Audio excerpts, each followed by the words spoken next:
Why did Maleficent keep them all imprisoned? What had happened if her parents hadn't destroyed everything?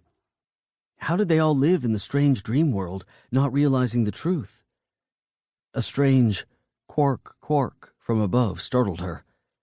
Slowly, calmly making its way across the open blue sky, was a raven, its large wings pushing aside the air like it was a god. No thought at all to the royal princess below it, or the castle of insanity just beyond. Birds were real. Beyond pigeons and parakeets, probably even bluebirds. She stood up and stumbled toward the trees, overcome with a desire to touch the bark.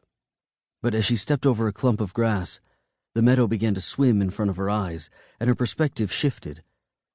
As her fingers brushed the wood surface, the inside of her head broke open.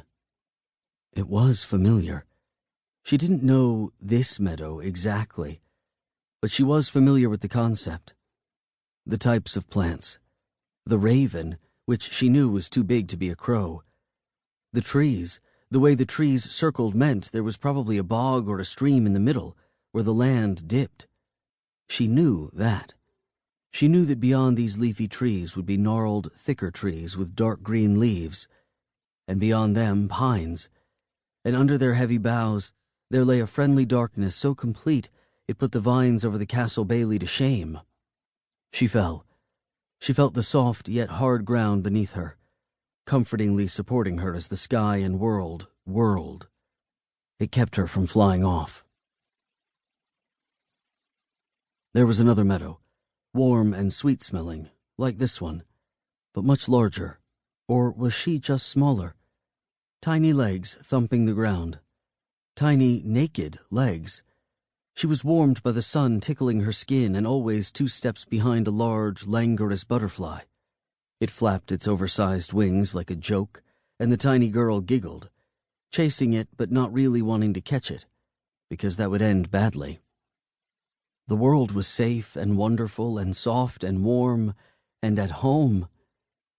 At home there was a cake. A bright pink and blue cake, lopsided, covered with mounds of frosting. She clapped fat little hands and laughed, then sank her entire face into it. 3 pleased and happy faces above her, smiling and serene, and relieved. Wait, she tried to sit up. They looked like they were the 3 ball-of-light fairies who had visited her in the bedroom. But they weren't fairies. They were her aunts, who had adopted her when her parents died. They raised her in the forest and... No, her aunt was Maleficent, who had adopted her when she defeated Aurora's parents, who had destroyed the world. She doubled over, the conflicting images in her head flickering too quickly. Her stomach began to roil. An older girl now, pretending to be a princess. Pretending? But she was a princess. Her 3 aunts had fashioned a costume for her, a gown of found feathers and flower petals and large green leaves. It was cinched at the waist with a girdle of plaited river reeds and decorated with an incongruous, sparkly blue stone that the aunts had found somewhere. A matching reed tiara rested on her shaggy, half-braided hair. When she twirled, feathers and leaves spun out, and she was the queen of the forest. No, the only queen was Maleficent, and she was the real queen. And everyone lived in the castle, in a proper bedroom, with a fancy bed. "Stop," she moaned, rocking back and forth. But the memories kept coming.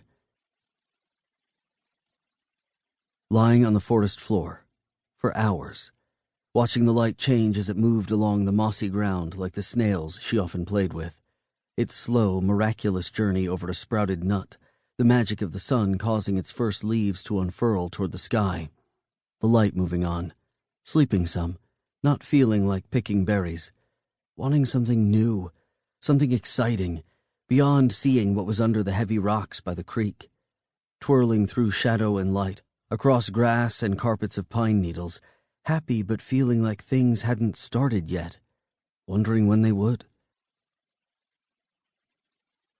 Her 3 aunts arguing when they thought she was asleep, sweet voices and sometimes sharp, things she couldn't understand, sentences that began one way and didn't make sense by their end.